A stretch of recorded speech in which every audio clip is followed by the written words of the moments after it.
یرزق من یشاء، اللہ پاک جس کو جتنا رزق چاہتا ہے اور جس قسم کا رزق چاہتا ہے وہ عطا فرما دیتا ہے۔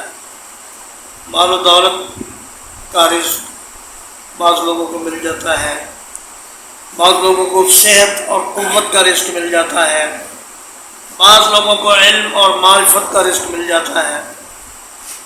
تو اللہ پاک نے جس بندے کو جس چیز کے قابل جانا اسی کے مطابق اس کو رزق عطا فرمایا۔ وَهُوَ الْقَوِيُّ الْعَزِيزُ، وَهُوَ مبتدا ہے اور القوی العزیز اس کی خبر ہے۔